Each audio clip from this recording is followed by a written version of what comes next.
Hello students, last video में हमने exercise 5.3 का क्वेश्चन नंबर 15 तक पढ़ लिया था। आज हम क्वेश्चन नंबर 16 से स्टार्ट करेंगे। अ सम of ₹700 is to be used to given 7 each prizes to student of a class for their overall academic performance. In each prize is ₹20 less than its preceding prize. Find the value of each of this prize. यहाँ पे ये बोल रहा है कि 700 rupees gift में दिए जा रहे हैं, यानी प्राइस में दिए जा रहे हैं, और 7 स्टूडेंट्स को दिए जा रहे हैं, और 20 रुपीज़ हर प्रीसीडिंग गिफ्ट में कम होता जा रहा है। तो उस हिसाब से there is some of prizes is 700, number of students that is 7।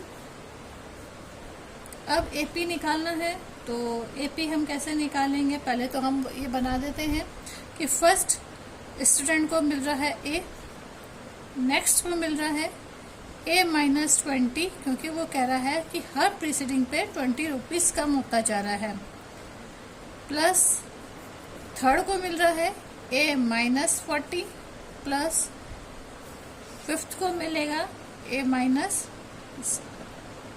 Fourth को मिलेगा A-60, प्लस फिफ्थ को मिलेगा A-80। First, second, third, fourth और फिफ्थ। अब सिक्स्थ को मिल रहा है A-100, सेवेंथ को मिल रहा है A-120, और इनका जो सम है वो है 700। तो हम जब इसका वो इन सबको जोड़ के निकाल ले तो एक ही वैल्यू निकाल लेते हैं। एक ही वैल्यू निकालते ही हमारे पास ये पता चल जाएगा कि पर स्टूडेंट को कितना प्राइस मिला। तो 7A minus 420 equals to 700, 7A equals to 700 plus 420, 7A equals to 1120। तो A equals to 11/20/7, that's will be equals to 160। यानी फर्स्ट स्टूडेंट को तो मिला 160 रुपीज़, सेकेंड स्टूडेंट, ये तो फर्स्ट, सेकेंड को मिला A-20, तो ये हो जाएगा 160 minus 20, that equals to 140। Third student को A माइनस या third price that equals to A-40 equals to 160 minus 40 equals to 120। Fourth price A-60 that equals to 160 minus 60 equals to 100. Fifth price A-80 that equals to 160 minus 80 equals to 80 rupees. Sixth price A-100 that equals to 160 minus 100 equals to 60. और seventh price equals to A-120 equals to 160 minus 120 equals to 40 rupees. तो price कैसे मिले हमें? 160, 140, 120, 100, 80, 60 and 40, और यही हमारे answers हैं, that is rupees. Price कैसे मिला है? रुपीज में मिला है, और यही हमारा आंसर है। Next question, question number 17।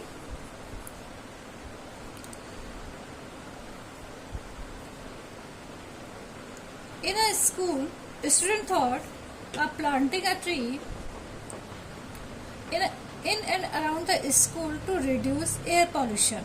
It was decided the number of trees that each section of each class will plant will be the same as the class in which they are students. Example, a section of a class 1 will plant 1 tree, section class 2 will plant 2 trees, and also on class 12.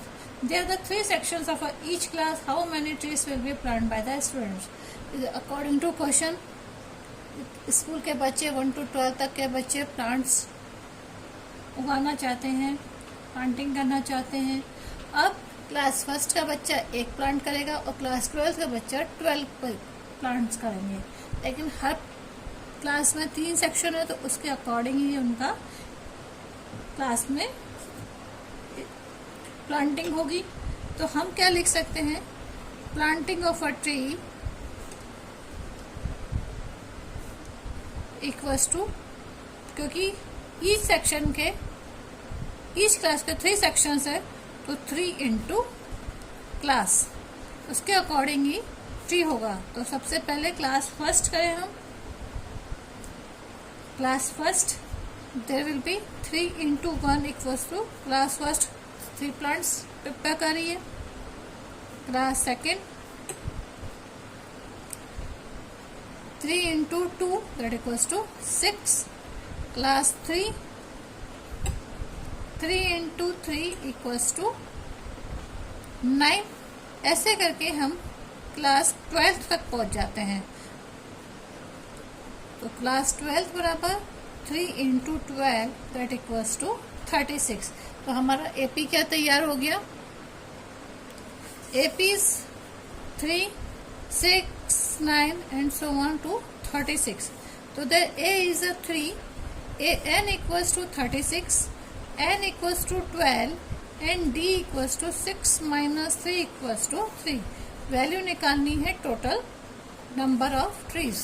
तो total number of trees equals to S12, class first to 12 तक हो जाएगा हमारे पास n/2 a plus an, या ये लिखें हम S12 equals to n there is a 12/2, a हमारे पास है 3 और an हमारे पास है 36। This will be 6, 2 6 12 into 39। तो टोटल नंबर ऑफ ट्रीज हो जाएंगे हमारे पास 234। SN बराबर हो गया 234, तो 234 ट्रीज, दैट इज आवर, और plants, that is our answer. Next question, question number 18.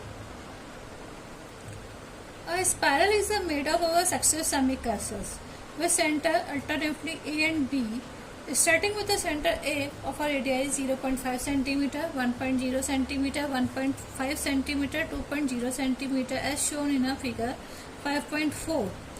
What is the total length of such a spiral made up of 13 consecutive semicircles? हमारे पास यहाँ पर n बराबर है 13, यहाँ पे क्वेश्चन नंबर 18 है, यहाँ पे 30 सेमी सर्कल्स हैं जिनकी रेडियाई सबकी अलग अलग है।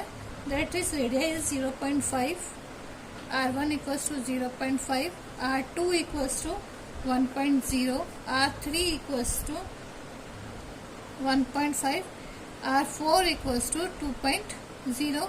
इसको हम AP कह सकते हैं। AP 0.4, 1.0, 1.5, 2.0, 1.5, sorry 0.5, 1.0, 1.5, 2.0 and so on up to 13। फिर ये क्वेश्चन में पूछा है what is the total length of a such A spiral made up of 13 consecutive semi circles. Semi circles की 13 कंसेक्टिव सर्कल्स हमें निकालने हैं, सम निकालना है, यानी S13 की वैल्यू निकालनी है। तो सबसे पहले तो हम सेमी सर्कल का सरकमफरेंस निकाल लेते हैं। तो सेमी सर्कल का सरकमफरेंस C बराबर होता है 2πr, बिकॉज कि यहाँ पर सेमी सर्कल है, तो दैट इक्वल्स टू 2, या इसको हम क्या कह सकते हैं, L1 कर सकते हैं। L1 equals to that cancel, यानी L इक्वल्स टू πr। तो L1 इक्वल्स टू πr हम लिखा देंगे 0.5 है, R1 इक्वल्स टू πr1, तो ये हो जाएगा 0.5 पाई।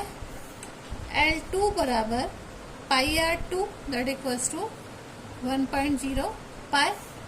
L3 बराबर πr3 इक्वल्स टू 1.5 पाई।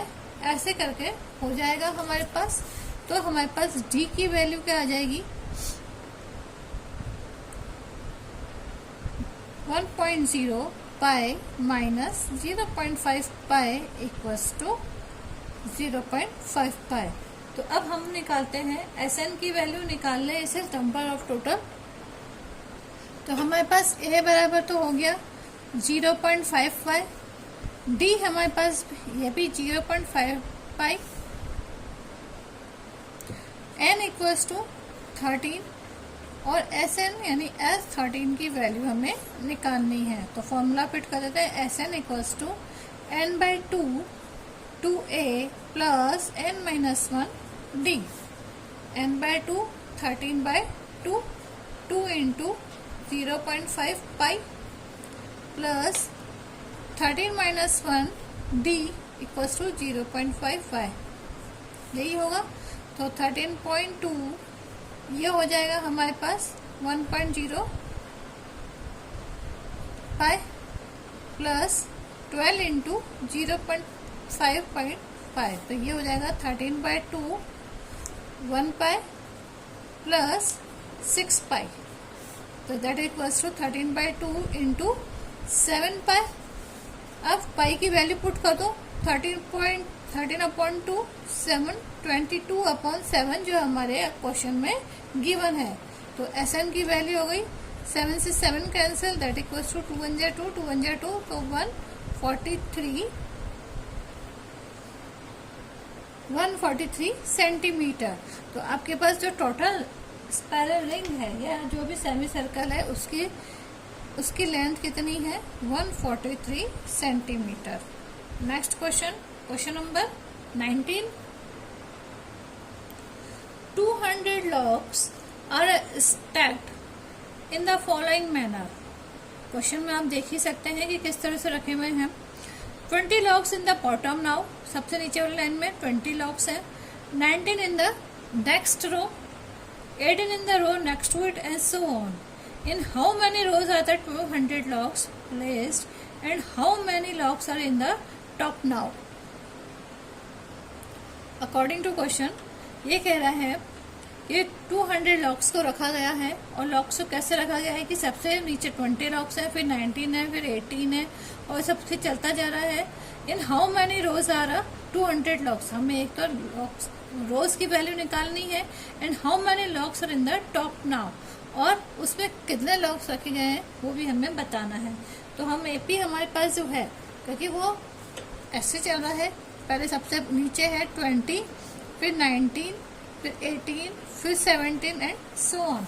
तो यहाँ पर हमारे पास A इक्वल्स टू हो गया 20, SN हमारे पास क्योंकि टोटल हमें पता है तो दैट इज 200, D हमारे पास हो जाएगा 19 minus 20 that equals to -1। Value हमें निकालनी है, N की वैल्यू निकालनी है, और उसके बाद हमें ये बताना है कि कितने लॉक्स हैं, N की वैल्यू उसमें कितने लॉक्स हैं। तो सबसे पहले फॉर्मूला पुट कर लेते हैं, S N equals to N by N की वैल्यू पहले निकाल लेते हैं अपन, A plus N minus 1 D.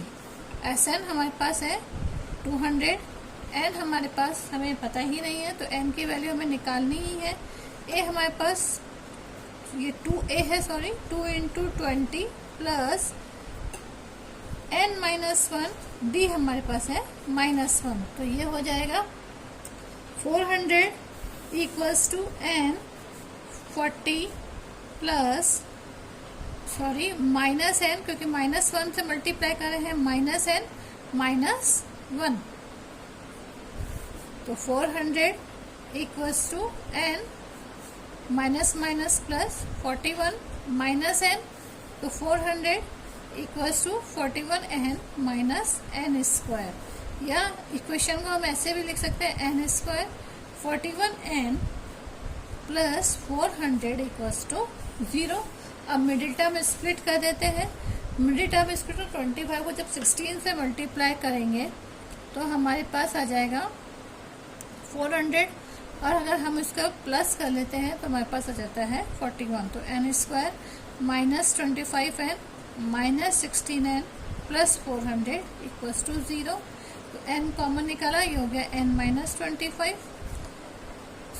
Minus 16 common निकाला तो n माइनस 25, तो n माइनस 25 और n minus 16 equals to 0, n equals to 50 and n equals to sorry n equals to 25 and n equals to 16। ये तो हमें पता चल गया कि हमारे पास या तो 25 लॉग्स है या 16 लॉग्स है। either 25 लॉग्स रो और 16 रो, ये तो हमें पता चल गया। अब हमें कैसे पता चलेगा कि इसमें से मेन आंसर कौन सा है और उसमें कितने लॉग्स हैं? तो हम सबसे पहले 25 रख के देख लेते हैं। n equals to 25, n equals to 25 रख के देखें तो a n इक्वल्स टू होता है a plus n minus 1 d। अब a 25 रख के देखें, a की वैल्यू हमें पता ही है 20 है, प्लस 25 माइनस 1 यानी 24 d। 20 प्लस 24 इंटू माइनस 1, तो ये हो जाएगा 20 माइनस 24 इक्वल्स टू माइनस 4। तो माइनस 4 तो पॉसिबल ही नहीं है, so that is not possible. अब हम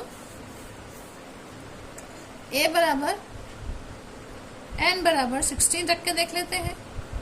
तो a बराबर a n equals to a plus n minus 1 d।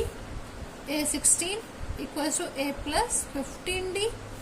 a हमारे पास है 20 प्लस 15 इंटू माइनस 1, तो ये हो जाएगा 20 माइनस 15 दैट इक्वल्स टू 5। तो ये पॉसिबल है हमारे लिए, यानी इन 16 रोज, लॉग रोज कितनी है 16 rows, and 5 logs are in the last row। Total logs कितनी है 16 और 5 लॉग्स किसमें है लास्ट रो में है, that is our answer. Next question, question number 20। In a potato rows, a bucket is placed at the starting point, which is 5 meters from the first potato, and the other potatoes are placed in a 3 meters apart in a straight line. There are 10 potatoes in the line. A competitor starts from the bucket, pick up the nearest potato, runs back with it, drops in a bucket, and run back to pick up the next potato, runs to the bucket to the top it, and she continues in the many way until the products are in the product. What is the total distance of a competitor has to run? अब समझिए, पढ़ने से तो आपको समझ में नहीं आएगा, मैं आपको वैसे ही समझाती हूँ। क्वेश्चन क्या है, ये एक बकेट है जिसमें पोटैटोज रखे हुए हैं। अब यहाँ पे एक तो 5 मीटर के डिस्टेंस पे एक पोटैटो रखा हुआ है, उसके बाद 3 मीटर के डिस्टेंस पे पोटैटोज रखे हुए हैं। 3 मीटर 3 मीटर 3 मीटर और ऐसे करके 1 2 3 4 5 6 7 8 9 10 ऐसे 10 पोटैटोज रखे हुए हैं। अब जो भी बच्चा इस पोटैटो को लेके जा रहा है, उसको पहले वाले पोटैटो को तो डालना है, इसमें 5 मीटर ही भागना पड़ा, फिर वो 3 मीटर भागेगा, यहाँ तक आया, फिर यहाँ फिर वापस जाएगा, फिर नेक्स्ट पोटैटो लेने के लिए यहाँ तक आएगा, फिर यहाँ पे जाएगा। ऐसे करके उसको इतनी बार चक्कर काटना है। ये है हमारा क्वेश्चन एक्चुअल में, और ये पूछ रहा है what is the total distance है कंप्यूटर, और उसको यहाँ से लेकर जब वो लास्ट 10th पोटैटो तक आ जाता है और वापस वो जाता है, तो उसने टोटल कितना डिस्टेंस कवर किया। तो हम पहले सबसे पहले डिस्टेंस कवर फर्स्ट पोटैटो, तो फर्स्ट पोटैटो में तो उसने एक बार गया और दूसरी बार आया, तो ये हो जाएगा 2 × 5 equals to 10 metre. Second potato के लिए 2 × अब 5 + 3 हो जाएगा, 5 + 3 यानी 8 2 × 16 मीटर, ठीक है। थर्ड पोटैटो के लिए 2 इंटू 5 प्लस 3 प्लस 3 हो जाएगा, तो 5 3 और 3 6 और 5 11, 11 टू ज़ा 22 मीटर। फिर फोर्थ पोटैटो के लिए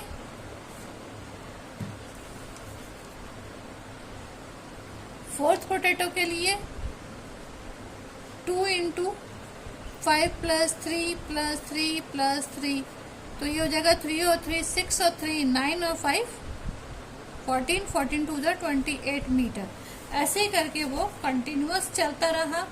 तो हम इसमें सबसे पहले हमारे पास जो ए आया, अगर हम एपी इसका देखें तो एपी हमारे पास जो आ रहा है वो हो रहा है 10, 16, 22, 28 और सो ऑन नियरेस्ट 10 पोटैटो तक। तो ए तो हो गया हमारे पास 10, डी बराबर हो गया हमारे पास 16 माइनस 10 इक्वल्स टू 6, ठीक है। तो हम टोटल उसका जो उसने डिस्टेंस कवर किया है वो निकाल देते हैं n/2, क्योंकि 10 पोटैटो है तो n इक्वल्स टू 10।